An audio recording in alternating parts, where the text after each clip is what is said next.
Hello sir. हाँ जी। Very good evening, how are you? Good evening sir, I am good, how are you? Very well. Sir, आपको मैं दिखाई दे रहा एकदम बाकायदा दिखाई दे रहे हैं, मैं दिल की आंखों से देख रहा हूँ। हूँ?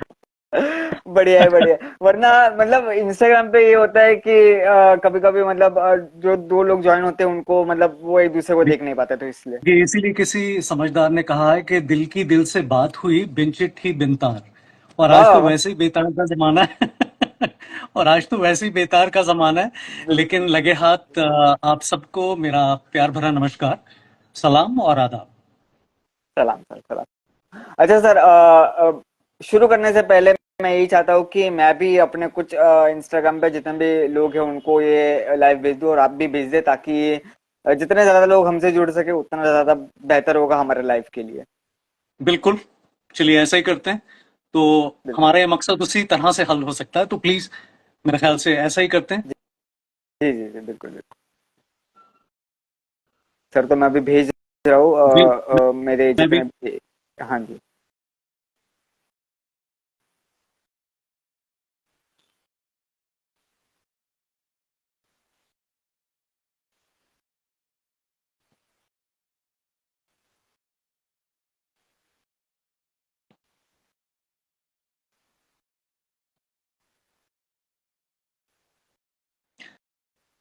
मैंने काफी कुछ को तो भेजा है।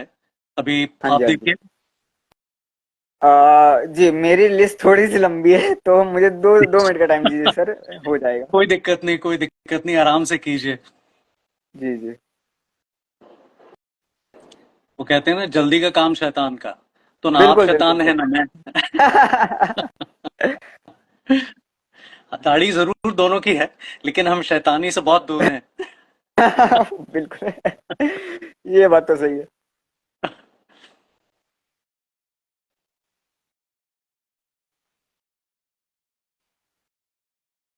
जी सर, हो गया। जी। मैंने भेज दिया अपने जितने भी ग्रुप्स में हूँ, जितने भी ग्रुप है, जितने भी कॉन्टेक्ट्स हैं। जी। तो हम शुरू करते हैं अब। बिल्कुल। ओके, तो जितने भी लोग अभी जुड़े हुए हैं, अभी देख रहे हैं हमें, तो मैं ये बता दूं कि हम एक मकसद से आए। थोड़ी सी आज हिंदी उर्दू का मुझे भी मन है, मैं इंग्लिश ज्यादा बोलूंगा नहीं, क्योंकि सर ने ऑलरेडी वो वाइब सेट कर दी है उर्दू की, तो मैं अभी उसको इधर उधर करना नहीं चाहूंगा। तो मैं उर्दू के साथ ही जाऊंगा कि हमारा जो लाइफ का आज का मकसद है वो दरअसल ये है कि इंस्टाग्राम पे जो राइटर्स होते हैं या जो क्रिएटर्स होते हैं, जो जेन्युइन कंटेंट क्रिएट करते हैं, तो उनको हम उनके साथ हम इंटरेक्ट करते हैं इस लाइव सेशन पे। और आज हमारे साथ है रुपिन रुपिन। सर। तो जी सर, तो सबसे पहले sir thank you so much कि आप हमसे कनेक्ट कर पाए। मैं उस सबसे पहले जो इनिशियल स्टेज था जहाँ पे आपने मैसेज किया था कि आपको एक लाइव सेशन करना था, तो सबसे पहले thank you so much for that, and thanks आज हमारे साथ जुड़ने के लिए। बहुत बहुत शुक्रिया, मैं भी बहुत शुक्रगुजार हूँ। अ, अभी मुझे आपका पूरा इसमें शरीफ नहीं पता, आपका शुभ नाम नहीं पता। अगर वो जी जी। पता होता तो मैं लाजिम बात है कुछ आपको नाम से पुकारता, जो बड़ी खुशी होती। क्योंकि हाँ हाँ। क्योंकि नाम से ही पहचान है। बिल्कुल बिल्कुल बिल्कुल। लेकिन बावजूद उसके मैं शुक्रिया करना चाहूंगा आपका भी और आपके प्लेटफॉर्म का भी। और मैं सोचता हूँ ये हौसला अफजाई जो करी जा रही है, अ, हर तरह के आर्टिस्ट की, लेखकों की, कवियों की, शायरों की, मैं सोचता हूँ आते वक्त में इसकी मिसाल अपने में ही बनेगी। बिल्कुल बिल्कुल। सर, तो आपको बता दूं कि मेरा नाम है निखिलेश, बट यहाँ पे जो है ऑनलाइन, क्योंकि नाम थोड़ा बड़ा है, तो इसलिए लोगों को लेने में दिक्कत होती है, तो इसलिए निक रखा हुआ है, तो आप मुझे निखिलेश बुला सकते हैं। कोई बात नहीं, जो दिल से आपको चाहेंगे वो निखिलेश क्या निखिलेश्वर भी बनाएंगे, निखिलेश्वर दत्त महाराज भी बनाएंगे। सर, कोई दिक्कत नहीं। सर, इसकी एक स्टोरी है। ये जो आपने अभी नाम लिया निखिलेश्वर, तो एक्चुअली मैं एक एंथोलॉजी कर रहा था, तो उसमें मैं को कंपाइलर भी था। तो अब वहां पे किसी एक मेंबर ने, वो मतलब काफी मजाकिया इंसान था, तो उसने मतलब ग्रुप पे मेरा नाम बोल दिया निखिलेश्वर। तो कुछ ऑथर्स को सही में लगा कि ये सही में मेरा नाम है। तो जब बुक आई, उन्होंने स्टेटस वगैरह लगाए, तो कैप्शन में वो लिख रहे थैंक यू निखिलेश्वर, मैंने कहा अरे ये मेरा नाम नहीं है।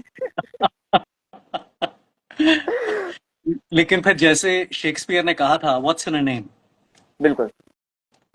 इनफैक्ट इस धरती पे जितना भी वक्त है हमारा इस जमीन पर, वो हमारा काम हमारे लिए बोलता है, हमारा काम हमारी पहचान बनता है। करेक्ट।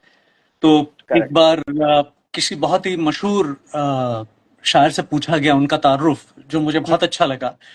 तो अगर इजाजत हो तो मैं वो बोलूंगा, और बिल्कुल वो बहुत बहुत बिल्कुल सर। नामचीन शायर हैं। मैं अभी नाम नहीं लूंगा, शायद आखिर में, क्योंकि हाँ, मेरे बहुत पसंदीदा हैं वो। बिल्कुल। तो एक महफिल में बैठे वो, तो हम्म। किसी शायद अनजान ने उनसे ये कह दिया कि साहब अपना जरा तारुफ दीजिएगा। अब इतने हम्म। नामचीन ये वो बात हुई कि जैसे आप जावेद साहब को कह रहे हैं कि साहब, या गुलजार साहब को कह रहे हैं अपना हाँ तारुफ हाँ दीजिए। हाँ ये हाँ बड़ी बेइज्जती सी लगती है एक इतने पहुंचे हुए इंसान को। तो हाँ। उन्होंने कुछ चंद सेकंड सोचा, और हम्म। बड़े हंसते हुए मुस्कुराते हुए उनकी तरफ देखा, और उनसे ये कहा, जो कोट कर रहा हूं मैं, कि बिल्कुल। मैं वो सुखन साजे मोहब्बत हूं, मैं वो सुखन साजे मोहब्बत हूं जिसे बादे सुखन दिल्ली से दाद और मदीने से दुआ आती है। ओह हो, वाह, क्या बात है। अच्छा सर, मैं एक चीज चाहूंगा कि मैं अभी उर्दू सीख रहा हूँ, ठीक है, मैं मतलब मेरी उतनी पक्की हुई नहीं है। तो ये तो मतलब आई गेस 90% उर्दू में ही था शायद से। तो मुझे जो है अभी कैसा है कि हम आर्टिस्ट है, तो हमें ना मतलब अगर चीज समझ में भी ना आ रही हो, तो जैसा कि आपने शुरुआत में कहा कि वो दिल से दिल तक जो होता है वो पहुंच जाती है बात। तो समझ इसीलिए एसेंस आ गया। इसीलिए किसी ने स्टैंड अप ने कहा था ना, भावनाओं को समझो। हम्म। बिल्कुल बिल्कुल। एसेंस तो आ गया है सर, बट हमारे दर्शकों को भी अगर आप बता मैं दें कि। बहुत हाँ। खुशी से इसका तर्जुमा करना चाहूंगा। और बिल्कुल। वो ऐसा है कि जब उन्होंने ये कहा कि मैं वो सुखन साजे मोहब्बत हूँ। सुखन का मतलब होता है, जो आप कविता लिखते हैं, शेर व शायरी करते हैं, तो लिखने लिखाने को, तहजीब से बोलने को सुखन बोला जाता अच्छा। है। और इसीलिए शायरों को और कविताओं को सुखनवर कहा जाता है। तो उन्होंने ओके। कहा कि मैं वो सुखन साजे मोहब्बत हूँ, यानी हम्म। मोहब्बत को बयां करने वाला वो ऐसा सुखनवर हूँ जिसको शेरो शायरी करने के बाद, जैसे हम्म। आप कहेंगे अपनी प्रेजेंटेशन के बाद, अपने हम्म। मुशायरे के बाद, लोग दुनिया भर से तारीफें और दुआएं देते हैं, फिर भी बावजूद इसके उन्होंने अपना नाम नहीं बताया। ये बड़ा कविता क्या क्या क्या कहते हैं, बड़ा इंटरेस्टिंग इन्होंने अपना इंट्रोडक्शन दिया कि पूरा बता भी दिया, बट फिर भी मतलब नाम तो नहीं बताया। सब कुछ कहा लेकिन कुछ भी नहीं कहा। बिल्कुल वही वही बात है। और मैं जो लोग देख रहे हैं उनसे मैं बता दूं कि मतलब मेरी और सर की पहले कोई इंटरेक्शन हुआ नहीं, मतलब ऐसा कि हम मतलब एक दूसरे को जानते हो ऐसा कुछ नहीं। ये लिटरली पहला इंटरेक्शन है हम दोनों का ही। And exactly.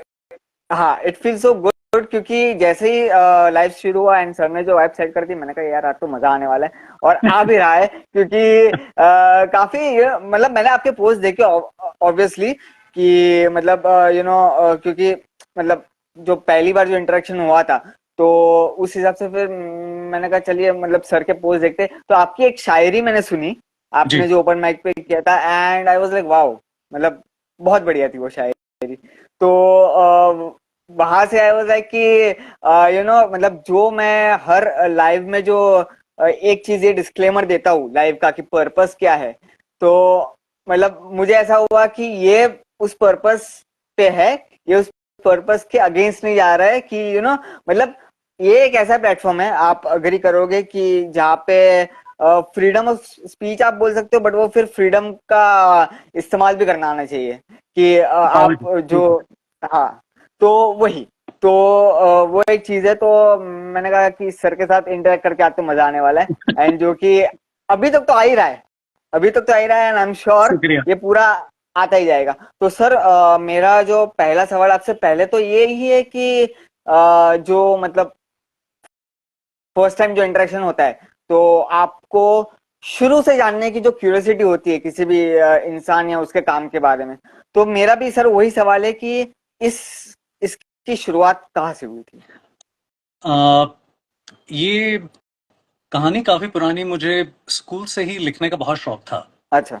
और मेरे जो अंग्रेजी के और हिंदी के आंसर शीट्स होती हैं वो क्लास में पढ़ी जाती थी। हम्म। खास तौर से जो निबंध होते हैं हम्म।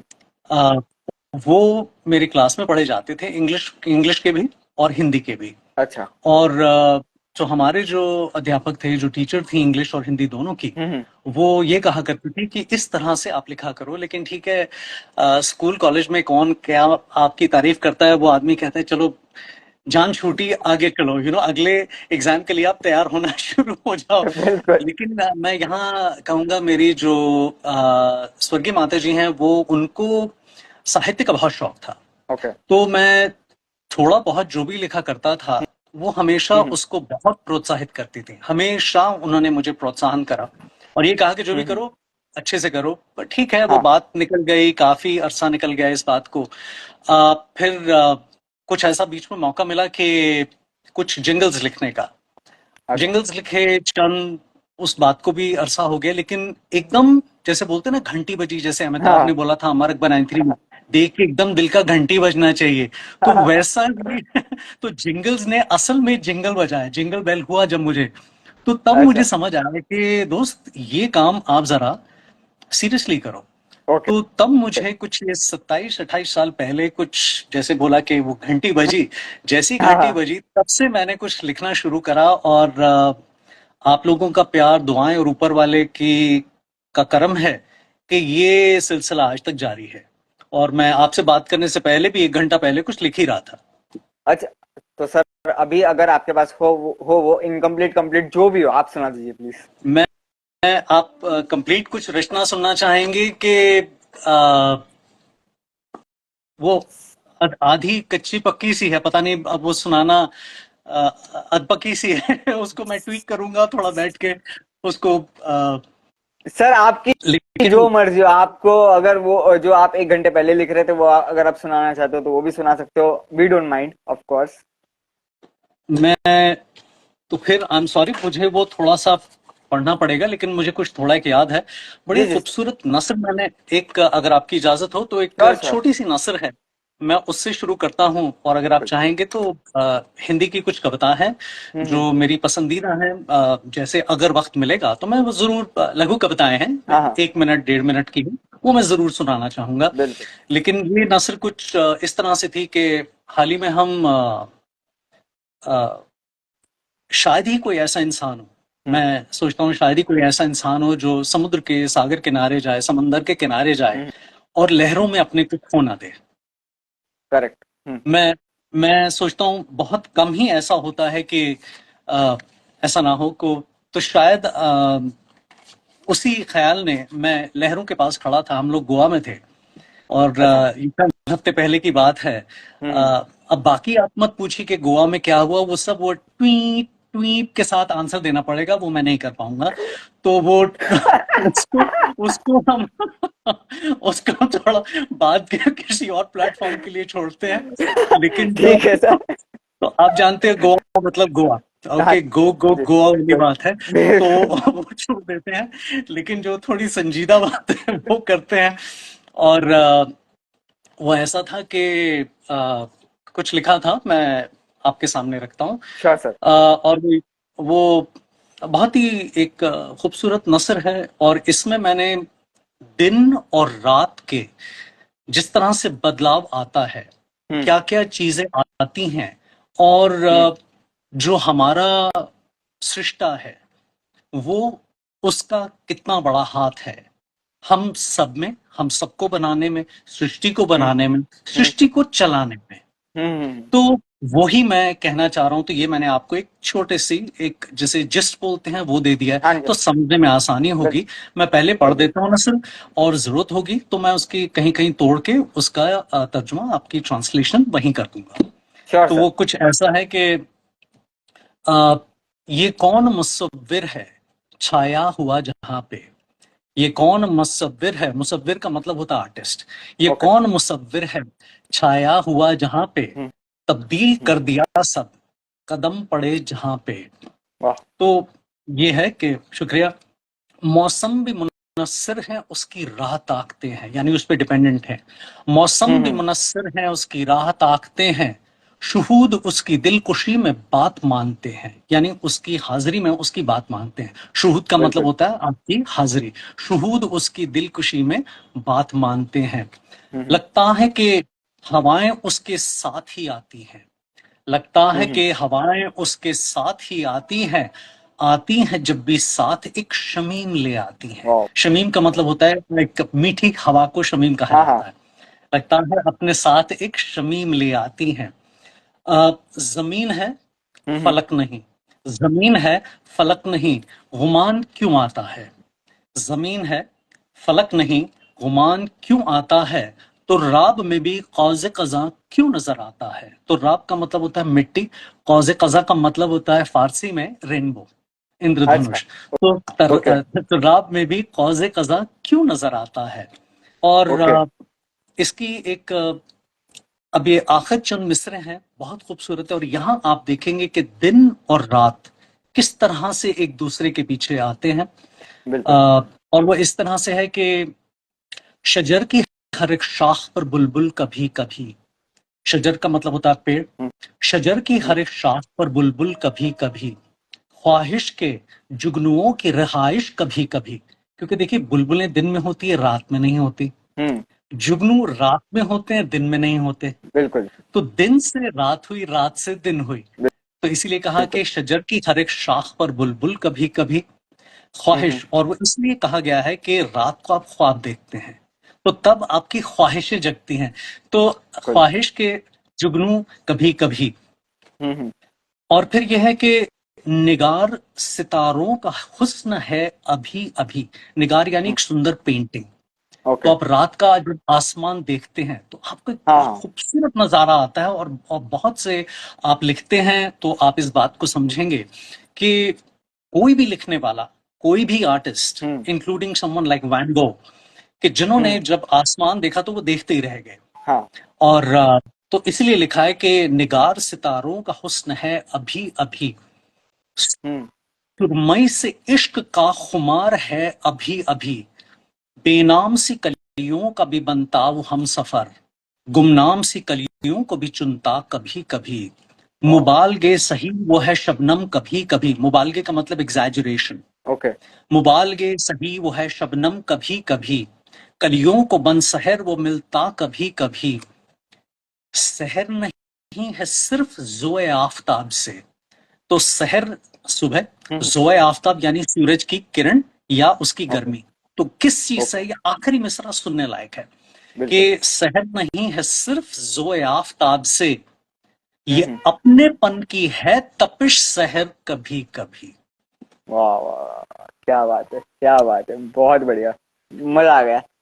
सर वो शुक्रिया। आपके वो जो एक लाइन थी कि जमीन नहीं सॉरी, जमीन और फलक का जो था। जमीन है फलक नहीं, तो गुमान क्यों आता है। हाँ, ये मुझे सबसे बेस्ट लाइन लगी। ये आप शुक्रिया। मतलब ये तो मतलब कोट करने जैसी तो लाइन है ही है, बट इसको आप और हजारों पर्सपेक्टिव से आप देख सकते हो कि मतलब जो थॉट था उसे एक लाइन में ही वो मतलब मजा आ गया सुन के sir. And thank you so much, आपने ये सुनाया हमें। और मतलब आई एम श्योर, मतलब बोलने की भी जरूरत नहीं है, जितने भी लोग देख रहे हैं उनको सबको बहुत पसंद आया होगा। तो थैंक्स अगेन। एंड सर एक चीज मैं कहना चाहूंगा जी। कि मुझे उर्दू काफी इंटरेस्टिंग लगती है।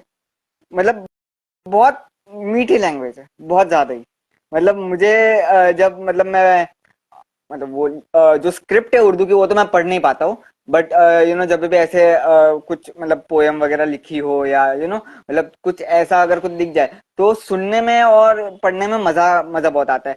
एंड जैसे ही आपने कमेंट में बताया इंस्टाग्राम के कि आप उर्दू में आप कंटेंट क्रिएट करते हो, मैंने कहा सर उर्दू आ और जाओ। हिंदी में भी। बिल्कुल बिल्कुल। बिल्कुल मैंने कहा सर आ जाओ, मुझे मुझे क्योंकि एक और मोटिव इसका ये रहा है इस लाइफ का कि जो भी रीजनल लैंग्वेजेस है राइट, उनको मतलब उनसे जुड़े हुए जितने भी आर्टिस्ट और क्रिएटर्स है, जैसे कि बंगाली हो गई, फिर पंजाबी हो गई, जो भी लैंग्वेजेस है तो मेरा ये रहता है कि उनसे मैं इंटरेक्ट करूं, और मतलब उनका भी एक कल्चर होता है अपना एक।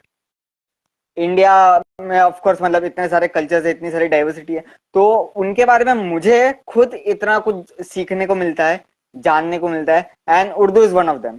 तो I was like more than happy. मैंने कहा sir of course why not, मतलब सेशन तो आपके साथ जरूर कर सकते हैं, एंड मजा आ गया sir, thank you so much. बस शुक्रिया। मैं एक शेर एक बहुत खास तौर से आपके लिए कहना चाहूंगा, क्योंकि आपने इतनी खूबसूरत भाषा में तारीफ करी और समुंदर के बारे में इस तरह से कि एक सोच में डूबी है समुंदर की चाहतें। अब ये हम्म। देखिए इशाराना अंदाज के समुंदर से गहरा क्या होता है, लेकिन समुंदर की भी जो सोच है वो भी हम्म। डूबी हुई है।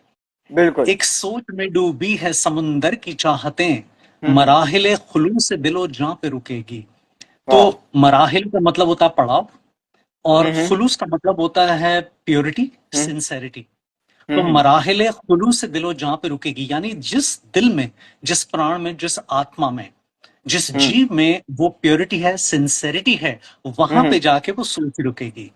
तो इसी इसी इसी का एक और शेर बड़ा प्यारा है कि कूचाए यार की तलाश है तो सभी को, यानी यार की हम्म। गली तो सब जाना चाहते हैं, बिल्कुल कूचाए यार बिल्कुल। की तलाश है तो सभी को, होगा जो परस्तार, यानी जो आ, इसको परस्तिश मानेगा, यानी एक जिसको पूजा कर हाँ कहते हैं, जो हाँ। प्यार को पूजा समझेगा, होगा जो हम्म। परस्तार डगर उसको मिलेगी। वाह वाह वाह, क्या बात है, क्या बात है। सर मेरा मन क्या कर रहा है पता है अभी कि आप बस सुनाते ही जाइए, हम सुनते जाते हैं, क्योंकि लिटरली मतलब इतनी, एक तो इतनी ब्यूटीफुल लैंग्वेज है, और ऊपर से आपने इतना, उतना ही ब्यूटीफुल तरीके से आपने लिखा हुआ है। तो सर एक चीज आपसे पूछना चाहूंगा, क्योंकि हम ये लाइव इंटरेक्शन कर रहे हैं, तो सर आपकी मदर टंग क्या है, माने कि आप घर पे कौन सी भाषा बोलते हो? हम घर पे वैसे अंग्रेजी बोलते हैं। अच्छा। जी। लेकिन मैं पंजाबी हूँ। बहुत बढ़िया, बहुत बढ़िया। मैं पंजाबी हूँ और मैं दिल्ली से हूँ। अ, मैं भारत से बाहर कई वर्ष रहा, पढ़ने के और काम के सिलसिले में। उसके हम्म। बाद जब वापस आया तो फिर पढ़ना पढ़ाना, इल्म अदब से मेरा एक बहुत पुराना रिश्ता रहा है। मैं 32-33 साल से पढ़ा रहा हूँ, मैं प्रोफेसर हूँ। अच्छा। और ओ। और लेकिन आप अब ये मत पूछना मेरा सब्जेक्ट क्या है, क्योंकि जो मेरा सब्जेक्ट है और जो मैं हाँ बोलता या मैं बतौर एक हॉबी करता हूँ, वो दो एकदम 180 है। सर अगर ये 180 ना होता तो हम आर्टिस्ट किस बात के? मेरा कोर सब्जेक्ट फिजिक्स है, ओके। Nuclear physics. अच्छा। लेकिन मुझे कविता लिखना, और जैसे मैंने कहा कि मेरी स्वर्गीय माता जी बहुत मुझे प्रोत्साहित करती थी, और हम्म। हमेशा उन्होंने कहा कि जो लिखो जरूर पढ़ो उसको। खुद वो सुना करती थी, खुद पढ़ती थी, तो बहुत अच्छा हम्म। लगा। उसके बाद शादी के बाद जो मेरी हम नफस, मेरी अर्धांगिनी हम्म। हम्म। एडवोकेट प्रोफेसर सीमा हैं, वो भी पढ़ाती हैं, वो भी सीनियर प्रोफेसर हैं। और उन्होंने भी ये एक बहुत मैं सोचता हूँ जिसे अर्धांगिनी बोलते हैं, और वो किस हम्म। वजह से बोलते हैं ये शायद आदमी एक विवाह करने के बाद समझ पाता है। और अच्छा। लोग विवाह को एक इतना बदनाम इंस्टीट्यूशन कर दिया है, मुझे नहीं समझ आता क्यों। ऐसा करना नहीं चाहिए। लेकिन ये भी बात और है कि हर एक का तजुर्बा अपनी जगह है।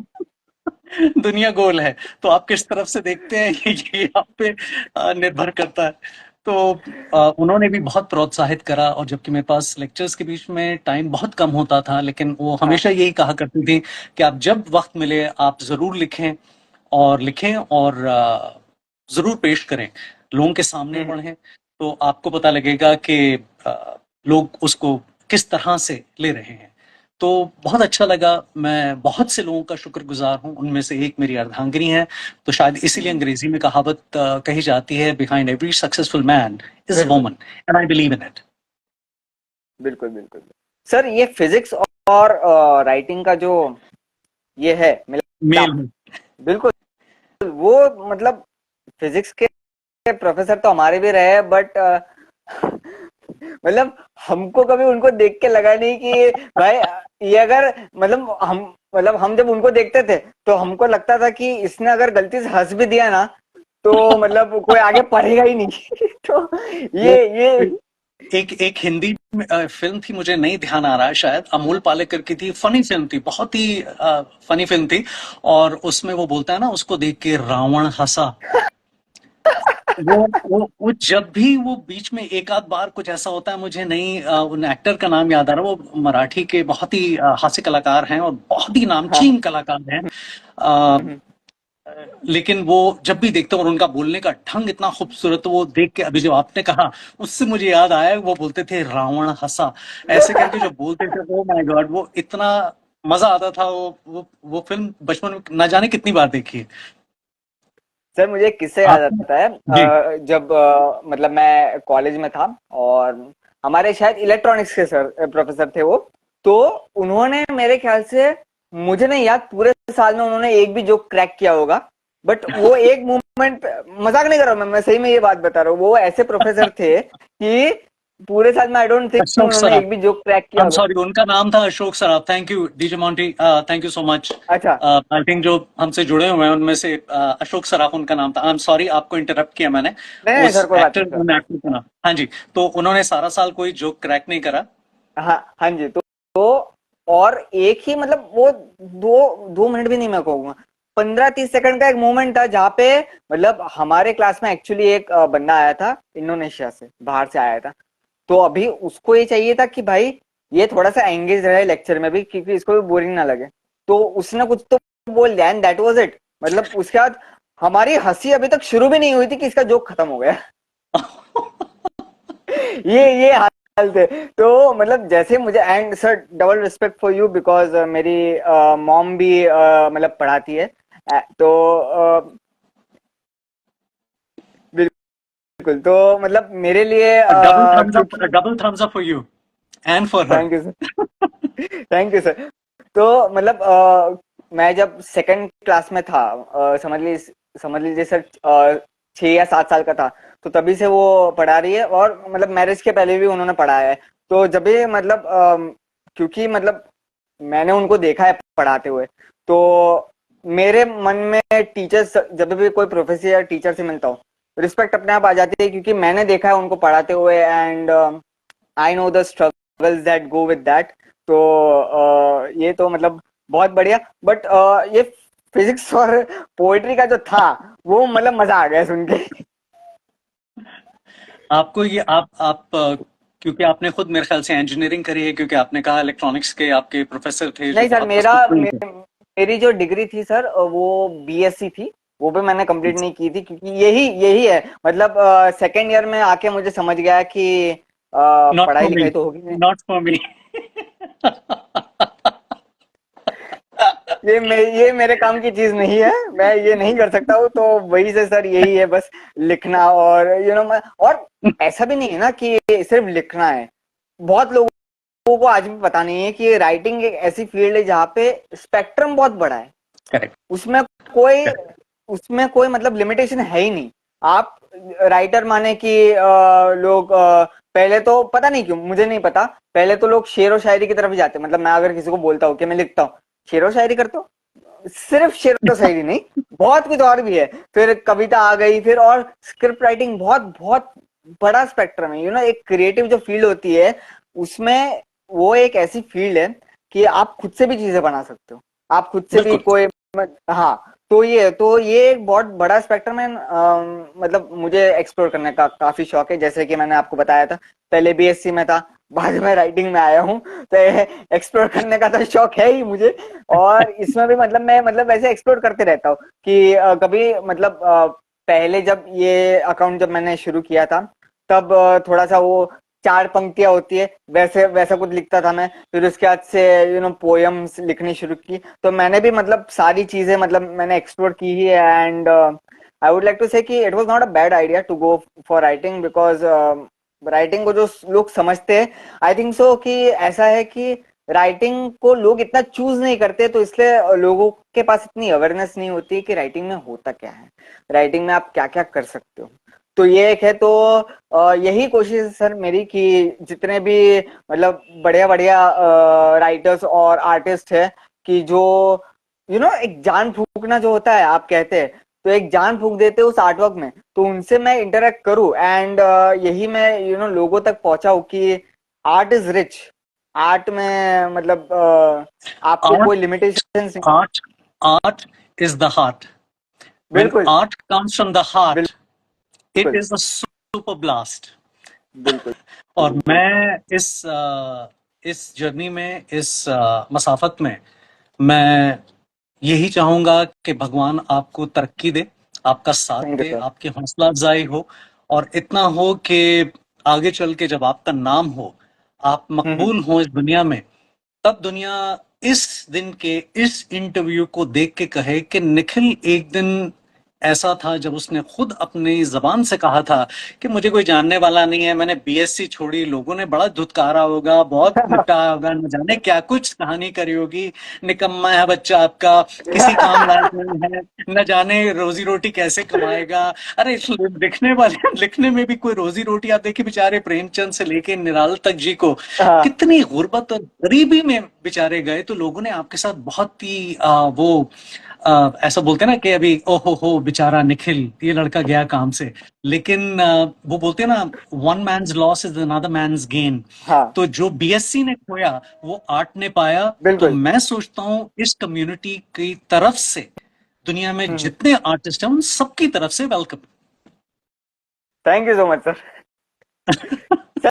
सर एक्चुअली यही चीज हुई थी मेरे साथ कि जब मैंने बीएससी छोड़ा तो मतलब सबने कहा कि क्या किया, मतलब इतना अच्छा था पढ़ाई में, ये वो, and they were like he is finished, मतलब करियर खत्म है इसका, मतलब ये इसने क्या कर दिया है ये। सीधा straight remark on my face कि मतलब क्या क्या है ये कि जिसने जो 80s में स्कोर करता था वो अचानक 60s 40s की तरफ आने लगा।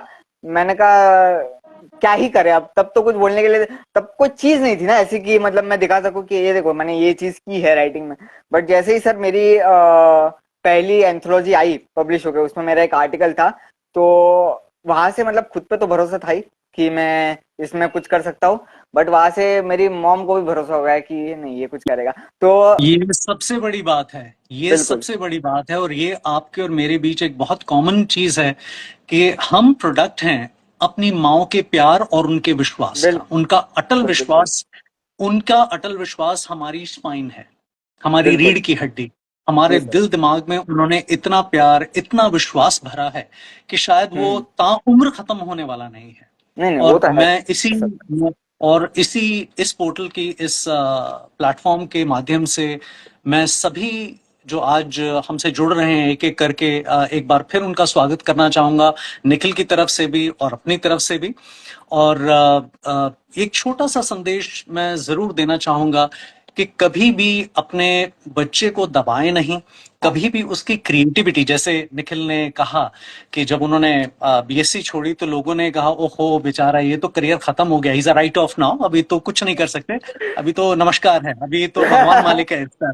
तो मैं यही चाहूंगा कि हमेशा अपने बच्चों को कम से कम एक प्लेटफॉर्म दीजिए, उनके दिल की बात सुनिए, क्योंकि बहुत से लोग ऐसे होते हैं जो जिनकी सोच अलग होती है। और यहाँ निखिल मैं बताना चाहूंगा, मेरे नाइन्थ में जब मैं था तो मेरे हिंदी के जो प्रोफेसर थे, टीचर थे, हम्म डॉक्टर सत्यार्थी, हम्म हम्म उन जैसा कभी मैं अगर बन सका तो सोचूंगा मुझे शायद 2-3 जन्म लगेंगे उन जैसा कभी बनने में। अ, इतने कोटि के और इतने उच्च कोटि के वो कवि थे कि जिसका हम्म मुकाबला मैं नहीं सोचता कि अच्छे से अच्छा कवि कर पाएगा। बावजूद इसके कि वो स्कूल के टीचर थे, हम्म लेकिन हम्म उनकी लिखाई में जो खूबसूरती थी, जो मिठास थी, शायद वही हम्म मेरे अंदर कहीं कहीं चल रही है, मेरे दिल दिमाग मेरे खून में। तो उन्होंने एक दिन साइड पे लेके, कुछ शरारत कर रहा था मैं, तो हम्म बोले यार जरा बाहर आओ, मैं तुमसे बात करना चाहता हूँ। तो मैंने कहा आज तो गए, आज तो कुछ गड़बड़ होने वाली है, आज तो पेरेंट्स के लिए नोट जाएगा। तो उन्होंने ऐसा कुछ नहीं करा, उन्होंने बड़े प्यार से मेरे कंधे पे हाथ रखा, और हल्की सी लंबा सा कॉरिडोर था और हम चलते गए, उन्होंने कुछ बहुत कुछ कहा, वो मुझे याद नहीं है, लेकिन आखिरी जो उन्होंने कहा हम्म, वो मैं कभी भूलूंगा नहीं। हम्म, और उन्होंने ये कहा कि देखो दोस्त, सारी दुनिया यहां से चलती है, हाँ, तुम यहां से चलते हो। वाह। और उस वक्त तो मैंने कहा चल छोड़ना यार, अभी जाने देना। आज मुझे समझ आता है, आज मुझे समझ आता है कि उस महान पुरुष ने क्यों कहा और कैसे और कब कहा। तो तब मुझे समझ आया। तो मैं यही चीज आपको कहूंगा कि यहां से नहीं, आप यहां से बिल्कुल हो, क्योंकि कलाकार सर, यहां से होता है, यहां से नहीं होता। बिल्कुल यहाँ से बिल्कुल साइंटिस्ट बिल्कुल। होते हैं, यहाँ से साइंटिस्ट होते हैं लेकिन कलाकार यहाँ से होते हैं। सो इसीलिए मैंने कहा कि इस इतनी बड़ी कम्युनिटी की तरफ से मैं आपका तहे दिल से स्वागत करता हूँ। Thank you so much sir. Sir, एक मतलब अभी दो क्रिएटिव लोग बैठे ही है यहाँ पे, एक आप और एक मैं। तो आपने जैसे बताया कि उन प्रोफेसर ने आपको बाहर बुला के मतलब कुछ कहा, तो ऐसे ही मतलब बातचीत चल रही थी, तभी एक सीन क्रिएट हो गया मेरे दिमाग में कि क्योंकि वो कविताएं लिखते थे, तो मतलब ऐसा भी हो सकता था कि बाहर आके डांट भी दे, but in a poetry form. तो स्टूडेंट बोले सर आप सुनाते जाओ, मैं बाहर ही खड़े रहने के लिए तैयार ये आपकी अगली स्क्रिप्ट के लिए बहुत बढ़िया मटेरियल है। सर स्क्रिप्ट तो मतलब ये कन्वर्सेशन जो हो रहा है उसमें ही मतलब कुछ ना कुछ आ रहा है, क्योंकि इतने मजेदार किस्से हैं।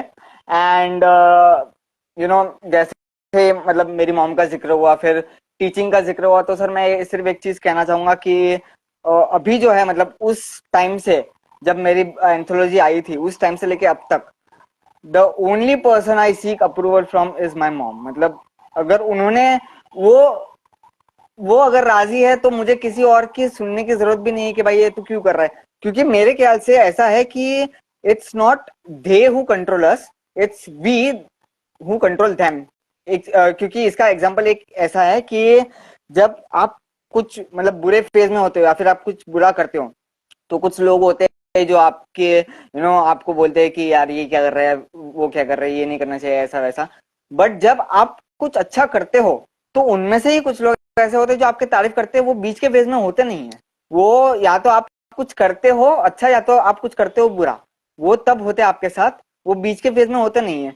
तो आप वो जब आप अच्छा करते हो, देखा हमने कहा था लड़का एक दिन चमकेगा, देखा लड़का चमक गया, देखा ना, हमने कहा था उस बिल्कुल। टाइम। लोग सब गाली दे रहे थे लेकिन हमने कहा था लड़का चमकेगा, आज चमक गया। तो सर यहाँ वही है। यहाँ पे एक मैं दी ग्रेटेस्ट, मेरे हिसाब से दी ग्रेटेस्ट शायर गालिब, ऑफ कोर्स, हाँ, नीडलेस टू से, उनका बिल्कुल। एक बहुत प्यारा शेर है कि काविश का दिल करे है तकाजा कहे हनूज, ओहो हो। नाखुन पे कर्ज उस गिरह निम्बाज का। और ये अच्छा, मेरी ये फिलॉसफी है। मैं इसका तर्जुमा हल्का सा करता हूँ। वो इस तरह से है, उन्होंने बिल्कुल। कहा है कि ये आपकी, जब आप एक गिरह खोलते हैं, नाखून आपका उंगली का नाखून होता है, अब उससे गांठ खोलते हैं। तो हम्म, अगर जो भी गांठ दुनिया में अभी हम्म, आज ही खुली है, पूरी तरह नहीं खुली, हम्म। उसका कर्जदार आपका नाखून है। वाह। आपका नाखून उस आधी खुली गांठ का कर्जदार है। ये तो उसका लिटरल ट्रांसलेशन यानी तर्जुमा हो गया। लेकिन गालिब साहब की अगर आप कोई भी आप शेर पढ़ें, उनकी गजल पढ़ें, it's hmm, multi layered, multi बिल्कुल। लेयर्ड है। ओके। तो उनका ये कहना है कि आप जो भी करें, हम्म, आप शुरू से लेकिन आखिर तक करें, बिल्कुल। आखिर तक करें। और लेकिन क्योंकि जब तक आप नहीं करेंगे, तब तक आपके दिल दिमाग को चैन नहीं पड़ेगा। और शायद ये मैं सोचता हूं एक कलाकार से बेहतर कोई नहीं जानता बिल्कुल बिल्कुल। कि एक चीज शुरू करिए, जो आप जैसे बोल रहे हैं एंथोलॉजी, आपने जिस दिन पहले दिन कुछ 5 10 8 10 20 कविताएं लिखी होंगी, या हम्म, आपने गजलें लिखी, नसर लिखी होगी, तो उस दिन आपको लगा यार ये मजा नहीं आ रहा, इसमें और दो चार कोई जान वाली चीजें जब तक ना डाल पाऊं तो कुछ चैन नहीं। तो बिल्कुल। नाखून पे कर्ज उस गिरह निम्बाज का, यानी आधी खुली। और डॉक्टर सत्यार्थी की एक बहुत खूबसूरत कविता है, उसकी दो पंक्तियां वंस अगेन ये वही कह रही हैं जो गालिब ने कहा है कि काम शुरू करते नहीं भय से नीचे लोग, काम हम्म। शुरू करते नहीं भय से नीचे लोग, मध्यम तजते बीच में देख विषम संयोग। वाह। तो ये वही बात है। तो बिल्कुल। ये मुझे इतनी खूबसूरत ये पंक्तियां लगी और ये गालिब के जो शेर है इतना हम्म। खूबसूरत लगा कि सिर्फ सुनो नहीं, इसको महसूस करो और अपने दिल जिगर जान में उतर जाने दो। एक बार जो उतर गया उसके बाद फिर इस पे अमल करो, क्योंकि अगर नहीं करा तो फिर मत पढ़ो, बिल्कुल कोई फायदा नहीं। बिल्कुल सर। तो ये मेरी सोच है। सो जैसे मैंने कहा कि डॉक्टर सत्यार्थी मेरे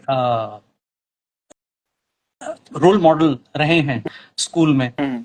तो उसी करके मैंने जितनी हिंदी कविताएं हैं, अगर वो हम्म। आज जीवित होते, अफसोस उनका देहांत हो गया कुछ 8-10 साल पहले, तो मैं जरूर जाके उनके चरणों में ये रखता और जरूर उनसे आशीर्वाद लेता, क्योंकि इतने महान कवि थे वो कि उनकी जितनी तारीफ करी जाए कम है। तो मेरी जितनी बिल्कुल। भी हिंदी कविताएं हैं, जितनी भी हिंदी कविताएं हैं, वो मैं सोचता हूँ उन्हीं को समर्पण है, ये उन्हीं के करके है। और अब मुझे समझ आता है कि दोस्त तुम यहाँ से नहीं हो, यहाँ से हो। तब समझ आती है मुझे बात। बिल्कुल बिल्कुल। तो मैंने सर अपनी जो तो पहली, हाँ जी, जी सर। बोली बोली नहीं नहीं सर, बोली। आप कंटिन्यू कीजिए, मैं बोलने वाला हूँ उसके बाद। मेरी एक मैं कविता की बात कर रहा था, इसलिए मैं आगे कुछ कहना चाहूंगा। आई एम सॉरी, मैंने बीच में इंटरप्ट जी करा जी, आपको। नहीं नहीं नहीं सर, अ, कोई बात नहीं। अ, वो एक बहुत छोटी सी एक लघु कविता है, हम्म। अ, और वो श्रृंगार रस में रची है। अगर इजाजत हो तो मैं श्योर उसकी सर। चंद पंक्तियां श्योर। जरूर सुनाना चाहूंगा। आप बताइए आपको क्या लगता है। और वो ये है कि बिना बोले तुम सुनती हो, बिना देखे है सब दिखता, न जाने कैसा बंधन है, धड़कते दिल का स्पंदन है, हम्म। न बांधे सूत ना डोरी, तो फिर ये कैसा बंधन है, ये लगती भावों की माला, कि मोह इसमें कैसा डाला, वाह। कभी ये सिंदूर दिखता, कभी पीतांबर बन सजता, कभी ये चमके कुमकुम सा, ये खिल जाता आरुषि सा, वाह। सजग आंखों की ज्योति है, प्राण का माणिक मोती है, इसी बंधन की छाया है, दीप्तिमय मन की काया है। कभी मैं सोचा करता हूं कि जग की लाली माँ क्या है, जगत मेरा प्रेरित तुमसे, सुशोभित चांद है तुमसे, कि झपकाती पलकें हो तुम, कि झपकाती पलकें हो तुम, समर सब शांत पड़ जाते, कि झपकाती पलकें हो तुम, समर सब शांत पड़ जाते, उपस्थ के हो कोलाहल कितना भी, उपस्थित प्रश्मित उसमें भी, बहुत है कहने को तुमसे, बहुत है कहने को तुमसे, सखी कहना सब पाऊंगा, मैं जानू भांप लेती हो, हृदय को छान लेती हो, बिना बोले तुम सुनती हो, बिना देखे है सब दिखता।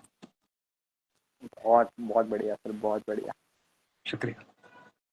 सर मैं एक्चुअली ये पूछ रहा था आपसे कि क्योंकि आपको इतना टाइम हो चुका है अब लिखे हुए कि मेरी उतनी एज नहीं है जितने साल आपने मतलब सही में। तो सर मुझे एक चीज पूछनी थी कि आपने मतलब क्योंकि हम ऑब्वियसली पहली बार आज रूबरू हुए हैं, तो आपने कभी कोई मतलब ऐसे बुक वगैरह कोई पब्लिश मतलब की है? In the process, in the okay, in the process. Process. Okay okay okay. Sir तो आप मतलब ऐसे इंडिविजुअल पोएट्रीज लिखते हो, कहानियां वगैरह लिखते हो सर? थोड़ा सा इंसाइट आपके राइटिंग स्टाइल के बारे में। मैं कहानियां करने का मुझे बहुत शौक है, हम्म। लेकिन उसी कहानी को गद्य नहीं, पद्य के रूप में, यानी ओके। फ्रेज, पोइट्री के रूप में, प्रोज बिल्कुल। नहीं, पोइट्री में हम्म। मैं कहना हम्म। चाहूंगा।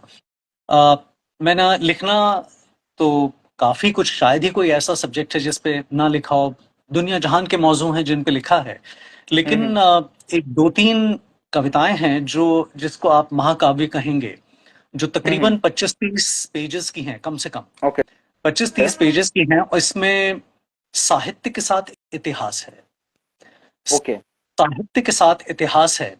और वो इस तरह से कि आपने जरूर सुना होगा सम्राट अशोक के बारे में, और भर के पढ़ा होगा स्कूल में, भर के पढ़ा होगा। सम्राट बिल्कुल। अशोक एक ऐसा नाम है, एक ऐसे शख्स है जिसका शायद जितनी उनके बारे में बखान किया जाए वो कम है। भारत और उनका एक बहुत ही बहुत बहुत गहरा एक संबंध है। हम्म, आप ये जानते हैं कि कलिंगा युद्ध के बाद हम्म, उन्होंने हिंसा अपना ली थी, ये सारी दुनिया जानती है। हम्म, और ये भी जानते हैं कि उन्होंने शांति का और बौद्ध भिक्षु का, बौद्ध बन के बुद्ध का संदेश सारी दुनिया में फैलाया, स्पेशली साउथ ईस्ट एशिया में, ये भी आप जानते हैं। हम्म, अब ये भी शायद आप जानते हैं कि इस विचार को, इस प्रचार को खासतौर से फैलाने में अग्रगण्य थे उनके अपने पुत्र और पुत्री। उनके पुत्र का नाम था महेंद्र। हम्म, ये शायद सारी दुनिया जानती है। और उनकी जो बेटी थी, जो पुत्री थी, उनका हम्म, नाम था संघमित्रा। हाँ, और संघमित्रा ही सबसे आगे थी, अग्रगण्य थी, जिन्होंने बौद्ध बुद्ध धर्म का ये प्रचार श्रीलंका में किया है, जो कि सबसे बड़ा बुद्ध मानने वाला देश है, हम्म, वहां। और बाकी साउथ ईस्ट एशिया में वो गई। तो एक दिन कुछ ऐसा विचार आया कि कुछ इस बारे में लिखा जाए। और बिल्कुल, सॉरी, एक एक सेकेंड। हाँ सर।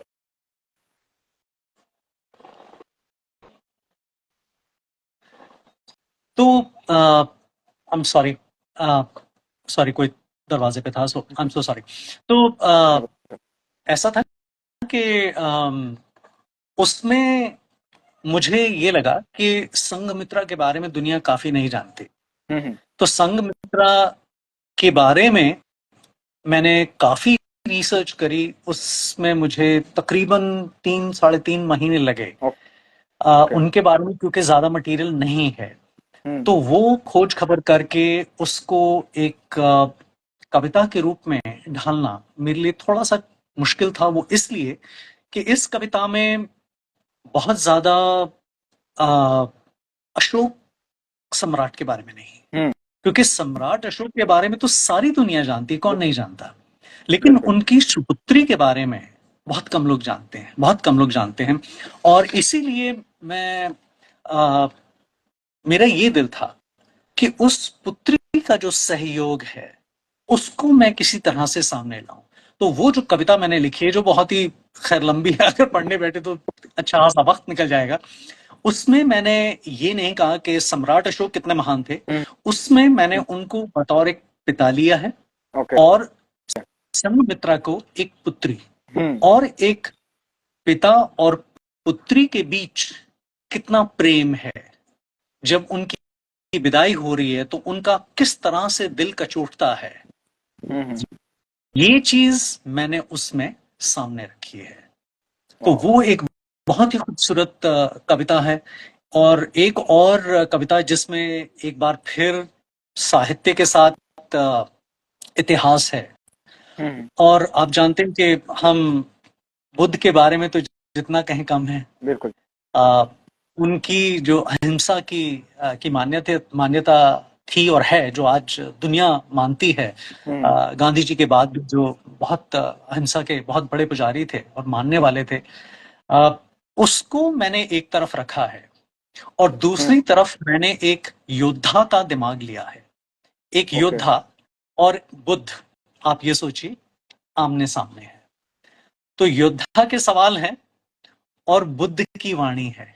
तो यहां योद्धा अपनी बात कह रहा है, क्योंकि उसे एक ही चीज पता है, उसका कर्म और उसका धर्म सिर्फ मारना है, वध करना है।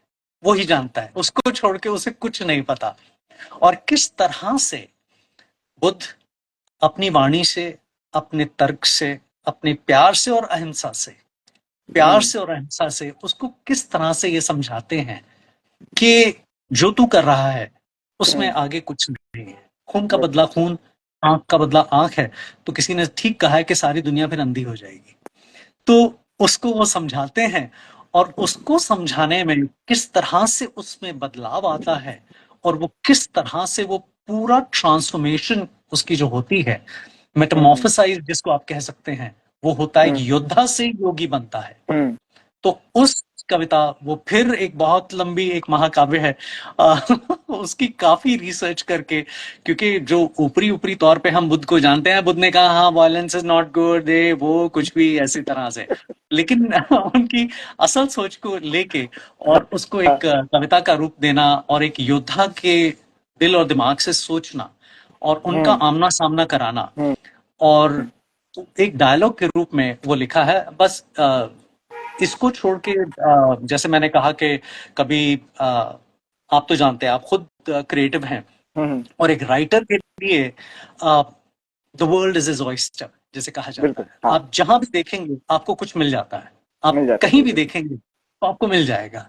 तो जैसे मैंने शुरू शुरू में कहा कि समंदर के किनारे खड़े थे तो वहाँ कुछ शेर वहाँ लिख दिए और उसकी शायद आपने लेटेस्ट वीडियोस में देखा होगा, चंद और मैं वीडियोस कलेक्ट पोस्ट करने वाला हूँ, वो जरूर देखिएगा बिल्कुल, और बिल्कुल। आपको अच्छा लगेगा। और ये कहना कि उसमें एक एक दो शेर इस तरह से हैं कि लहरें ना रुकी कल थी ना ये कल पे रुकेंगी, लहरें न रुकी कल थी ना ये कल पे रुकेंगी, आबे रवां फितरत है तो ये कैसे रुकेंगी। यानी आबे रवां यानी उनका स्वभाव ही इस तरह से है कि उन्होंने बहना ही है, तो वो चलती ही रहेंगी, ये रुकने वाली नहीं है। और मैं एक खड़ा था और जैसे मैं खड़ा था किनारे पे, तो लहरें बार बार आके मेरे पैर से टकरा रही थी। तो काफी देर खड़ा रहा, कुछ सोच आई मेरे दिमाग में। तो उस वक्त इस शेर ने जन्म लिया। तो वो कुछ इस तरह से है कि अब ये आप क्रिएटिव हैं, जो लिखने वाले हैं, शायद वो इस चीज को समझ पाएंगे ओके। कि आप पर्सपेक्टिव देखिए। हाँ, लगता ना जाने कौन है इनका ये किनारा, लगता ना जाने कौन है इनका ये किनारा, सदियों की मोहब्बत लबे साहिल पे रुकेगी। वाह। यानी कि एक जमाने से, क्योंकि ये आप और हम मैं नहीं जानते कि समंदर कब बना था, ये लहरें कब से उठ रही हैं और वे किनारे पे कब तक कब से टूट रही हैं। बिल्कुल। तो ये सदियों की मोहब्बत लबे साहिल पे रुकेगी और इसीलिए वह है कि वो डोर गैब है, इनविजिबल, वो डोर गैब है जो खींचे है लहर को, वो डोर गैब है जो खींचे है लहर को, मकनातिसी यानी मैग्नेटिज्म, मकनातिसी ये जाके किनारे पे रुकेगी। तो ये दो चीजें वहीं खड़े खड़े मेरे दिमाग में आई, तो मैंने फटाफट लिख डाली और वहीं का वहीं इसका मैंने रिकॉर्ड किया और शायद आपने देखा भी हो उन वीडियोस को। मुझे बहुत अच्छा लगा, बहुत ही अच्छा लगा। तो वही मैं कह रहा था कि जैसे आपने स्टाइल की बात करी, तो लेखक का तो ये होता है कि जहाँ खड़े हो गए कुछ ना कुछ देखने को मिल जाता है और आपका दिमाग चलना शुरू हो जाता है और खुद ब खुद चीजें निकलने शुरू हो जाती हैं। सर, तो कुछ इस ये तो तरह है से। ही सर। सर, आपने पंजाबी में कभी कुछ लिखा है? Just out of Punjabi curiosity. मैंने कभी कुछ नहीं लिखा, कभी कुछ नहीं लिखा। मैं लिखना जरूर चाहूंगा क्योंकि वो शिव बटालवी साहब की जब मैं सुनता हूँ या बुल्ले शाह को जब मैं सुनता हूँ या पढ़ता हूँ तो रोंगटे खड़े हो जाते हैं। अगर बुल्ले शाह का कोई वारिस 21वीं सदी में इस कलयुग में हुआ है तो वो है शिव बटालवी साहब। वो अफसोस बहुत जल्दी चले गए इस दुनिया से, लेकिन उनका लिखा आप जब भी पढ़ेंगे, ये जो बहुत पॉपुलर गाना है एक कुड़ी जिदा नाम मोहब्बत है गुम है, ये उन्हीं का लिखा है। अच्छा। तो बहुत ही खूबसूरत ये ऐसी इसके पीछे कहानी ये है कि वो एक हिमाचल में मेला लगता है नौचंडी का, तो वो अक्सर वहां जाया करते थे और वहां आपको पता है कि लिखने वाले सारे आशिक मिजाज होते हैं। अभी कितना सच है कितना झूठ है ये it's between you and me, इस बात को यहाँ खत्म कर देते हैं। ओके तो वो वहां गए और वहां की एक लड़की से उन्हें मोहब्बत हो गई और वो 9 दिन मेला चलता है और वो हर रोज जाते थे। लेकिन ऐसा हुआ कि चंद दिनों के बाद वो लड़की नहीं आई, वो कहाँ चली गई, क्या हुआ, इसका किसी को कुछ मालूम नहीं। और उस वक्त जो उनका दिल टूटा तब उन्होंने ये खूबसूरत गजल लिखी कि एक कुड़ी जिदा नाम मोहब्बत है गुम है। बिल्कुल, तो ये बिल्कुल। तब लिखी गई थी। अब समझ में आया कि ये क्या था। सर एक चीज ऐसी है ना कि जी मतलब ये क्योंकि बॉलीवुड से लिंक हो ही गई है बात, तो मैं ये बोलना चाहता हूँ कि एक चीज ऐसी है कि जो भी मूवीज वगैरह बनती है, फिल्म्स वगैरह वगैरह बनते हैं जो, तो उनमें ना कभी कभी गाने कुछ होते हैं जो कि जी बड़े पसंद आते हैं, पर जब पता चलता है कि ये उसका है ही नहीं, ये किसी और ने लिखा हुआ है और उसका रीमेक, तब जो मतलब मैं बता नहीं सकता हूँ अब यहाँ पे कि तब कैसा लगता है कि, और ये मुझे आज पता चला कि ये उनका है, क्योंकि ये गाना मुझे मतलब बड़ा पसंद है। और ऐसे भी कई गाने हैं मतलब बहुत सारी चीजें जो काफी मतलब पसंद है, बट यही होता है ना कि एक तो आप जब मूवी या फिल्म देखते हो, it's an entire creative process, right? कि मतलब पूरा क्रिएटिवनेस से ही है। तो जब ऐसा पता चलता है कि बहुत अच्छा है बट उनका नहीं है, क्यों? मतलब जो लिरिसिस्ट है जो वहां पे है, तो थोड़ा सा ऐसा लगता है कि इसलिए मैंने थोड़ा बॉलीवुड थोड़ा कम ही कर दिया है अभी। कि मतलब पहले के जमाने में होता था हमारे पास, जब हम स्कूल टाइम में मतलब थे, तब 9XM वगैरह होता था, तो वहां पे हम गाने चालू कर देते थे। अभी तो खैर ऑनलाइन स्ट्रीमिंग प्लेटफॉर्म्स है, जैसे स्पॉटिफाई हो गया, यूट्यूब हो गया, तो वहां पे हम सुन लेते। बट तब तो 9XM था, तब मतलब तब का जो एरा था वो कुछ और ही था। जो 2000s में हमने सुना हुआ है, तब का कुछ और ही था, अभी कुछ और है। तो अब देख के लगता है कि तब का मतलब ऑब्वियसली अभी अभी आप अगर कोई भी जो भी मतलब 25 या 30s में अभी जो भी होंगे, तो अगर आप उनसे पूछो तो दे विल श्योरली से कि हाँ यार, हमारा 90s का या फिर 2000s का जो वो ईरा था, वही रेट्रो बहुत बढ़िया था। रेट्रो बिल्कुल बिल्कुल बिल्कुल सर। तो रेट्रो वही रेट्रो एक। रेट्रो की बात हुई तो आपने जरूर एक बहुत खूबसूरत सा गाना सुना होगा, शायद 70 के दशक का था, हम्म 1970 के दशक का, कि उसमें आई थिंक जॉय मुखर्जी हैं या शम्मी कपूर साहब हैं, मुझे ठीक याद नहीं किस पे दर्शाया गया है, लेकिन हम्म उसमें एक लाइन कि जब तुम मेरे पास होती हो तो हम्म दूसरा कोई नहीं होता। तो हम्म, ये ये जो एक शेर है, ये उठाया हुआ शेर है, ये मोमिन साहब अच्छा ने लिखा था। अच्छा। और मोमिन और जो गालिब साहब थे, दे वर हम्म, कंटेम्पररीज, ओके। ये एक ही वक्त में थे। हम्म और ऐसा कहा जाता है कि गालिब को ये शेर इतना पसंद था, हम्म वो मोमिन को कहा करते थे, मुझे सिर्फ ये एक शेर दे दो, तुम मेरा पूरा दीवान ले लो, ओ पूरा दीवान ले लो, ये सिर्फ एक शेर दे दो। अर्चिता, एम आई राइट है? अर्चिता अभी थोड़ी देर पहले ही हमारे साथ जुड़ी हैं, हाँ हाँ। और वो खुद बहुत अच्छा लिखती हैं। उनका रुझान शेर व शायरी और कविता की तरफ है, उनसे अक्सर मुलाकात होती रही है, और हम्म शायद चंद मिनट पहले ही जुड़ी हैं। और जब भी उनसे मिलना होता है, इट्स अ वंडरफुल एक्सपीरियंस। मैं हमेशा देखता हूँ, क्योंकि वो एमसी रहती हैं, होस्ट रहती हैं बहुत से ओपन हम्म प्लेटफॉर्म में। तो उनकी मेरी मुलाकात वहाँ हुई थी, और मैं हमेशा इसी चीज़ की ख्वाहिश करता हूँ कि अगर मैं कहीं कुछ कलाम रख रहा हूँ, तो अर्चिता अगर होस्ट होती हैं, तो मेरी हौसला अफजाई, मतलब मेरा सीना दुगना हो जाता है। तो अभी तो इस तरह से है कि जब आप बोल रहे हैं कि कौन किसका क्या उठाया जाता है और क्या कहाँ से क्या बात होती है, तो ये आज की बात नहीं है, बहुत पुरानी बात है। Sir as a creative person बुरा बुरा लगता है, क्योंकि आप हो ही उस काम के लिए, तो आप किसी और का क्यों ले रहे हो फिर? वो एक ऐसा थॉट आता है दिमाग में। और ये सर मुझे पता है कि पुराने जमाने में भी जो मतलब था म्यूजिक, तो उसका भी दो तीन तो रीमेक रीमेक बने ही होंगे, ज्यादा ही बने होंगे शायद, मतलब मुझे पता नहीं उतना मतलब 70s 80s का।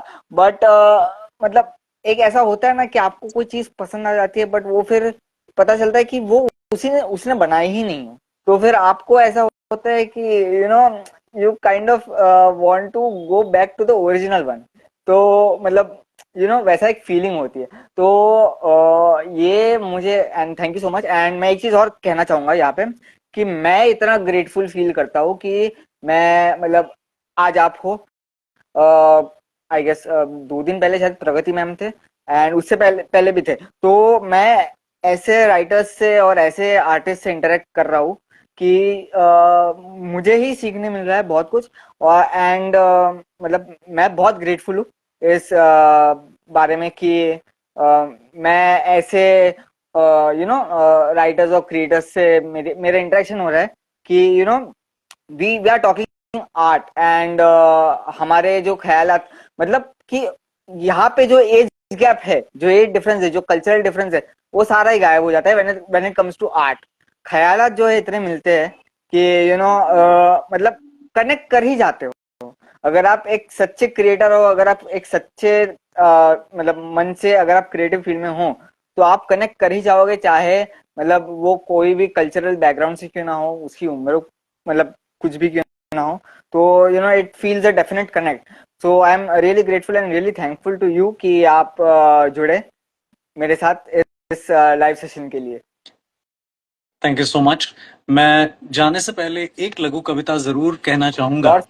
और वो इसलिए क्योंकि एक दिन मैं कुछ लिख रहा था, तो हम्म। मेरे बड़े बेटे मेरा अपनी वाइफ से कुछ मजाक चल रहा था। अच्छा। तो ऐसे बातों बातों में हम कुछ एक दूसरे की टांग खींच रहे थे, तो मेरे हम्म। बड़े बेटे जो हैं वो आए, तो उन्होंने बोला अच्छा वो देखते रहे, वो बहुत ज़हीन सोचते हैं क्योंकि एडवोकेट हैं। अच्छा। तो उन्होंने कहा कि अच्छा आप अपने टाइम की जैसे आप बात कर रहे हैं, तो उससे मुझे याद आया। तो मैंने कहा अच्छा आप ऐसे नहीं, एक शायराना अंदाज में कुछ कहिए ना। मैंने कहा अच्छा अभी ये चैलेंज वाली बात है, बेटे ने आपको चैलेंज किया है कि अगर आप अपने को लेखक कहते हैं, कभी कहते हैं, तो कुछ आप कहिए या लिख के दिखाइए। तो चंद मिनट लगे मुझे लेकिन एक बहुत ही सादी सरल भाषा में एक रचना मैंने लिखी। बहुत छोटी सी बिल्कुल। एक कविता ही कहूंगा उसे मैं, हम्म। बोलचाल की भाषा में, हिंदी उर्दू थोड़ा सा दोनों का चलन है इसमें। और वो कुछ इस तरह से है कि काश के हम पहले मिले होते, मैं हम्म। होता और तुम होती। हम्म। ये खुदगर्ज जहनियत ना होती, यकीनन जज्बों की अहमियत होती, बिना फिक्र सोचे शादमानी होती, दिल जबां हंसते सुहानी होती,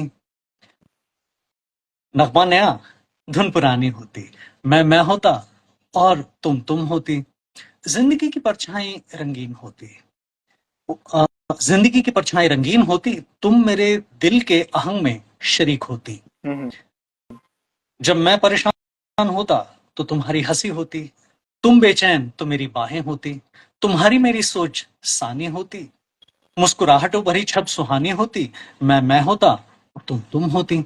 और आखिर पंक्तियां इसकी बड़ी प्यारी हैं कि तुम्हारे साथ गुजरी घड़ियां रूहानी होती, रुकी सी जिंदगी में एक रवानी होती, दिल की जबान समझने में आसानी होती, तुम मुझे अपना कहती वो एक कहानी होती, मैं इश्क में बेकल तुम सयानी होती, मैं अकेला कहाँ तुम भी तो दीवानी होती, मैं होता और तुम होती, मैं होता और तुम होती। सर बहुत बढ़िया sir, thank you so much for मतलब आपने आज जितनी भी कविताएं, शेर, जितना भी कुछ सुनाया है, मैं कहता हूँ मतलब सुन के मजा आया। एंड सभी को सुन के मजा आया। और जैसे मैंने पहले कहा था कि मेरा मन तो यही कर रहा था कि आप बोलते जाइए, हम सुनते जाते हैं, क्योंकि इतना मतलब इतना मिठास भरा लिखा है, चाहे वो उर्दू हो चाहे वो हिंदी हो।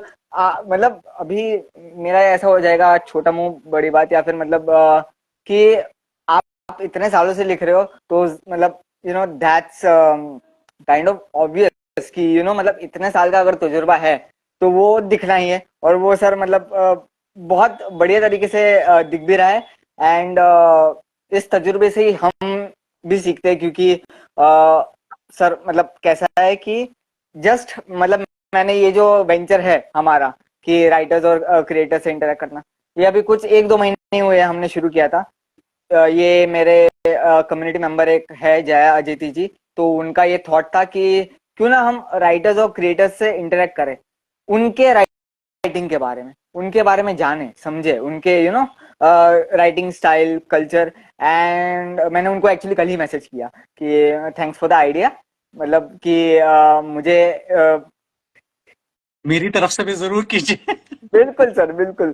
बिल्कुल सर, मैं काम करूंगा, जब ये वीडियो का एक स्निपेट पोस्ट करूंगा मैं इंस्टाग्राम पे, तब मैं उनको मेंशन कर दूंगा कैप्शन में कि हम दोनों की तरफ से शुक्रिया था आपको कि आपके आइडिया की वजह से मतलब एक तो मैं इतने सारे बढ़िया बढ़िया राइटर्स के थॉट प्रोसेस को समझ पा रहा हूँ कि वो क्या क्या थॉट लिखते हैं, और सबके मतलब अलग अलग थॉट्स और एक यूनिकनेस भी है, एक क्रिएटिवनेस भी है कि आपने अपने पोएम्स और शायरीज में जो जो क्रिएटिवनेस, मतलब I am clearly falling short of words here, I am so sorry, but मतलब सीरियसली मतलब मुझे बहुत ज्यादा ही मजा, ये तो मेरा हर लाइव सेशन का ही अभी हो गया है कि आओ सुनो मजे करो। तो हाँ हाँ जी, तो ये मतलब बहुत ही मजेदार सेशन था sir. Thank you so much जुड़ने के लिए, and thanks to all the viewers कि आप भी जुड़े हमारे साथ और आपने सर की पोएम सुनी, शायरियाँ सुनी, मेरी बातें सुनी। Thank you so much everyone, and sir अगर आपकी इजाजत हो तो let's wrap up this session.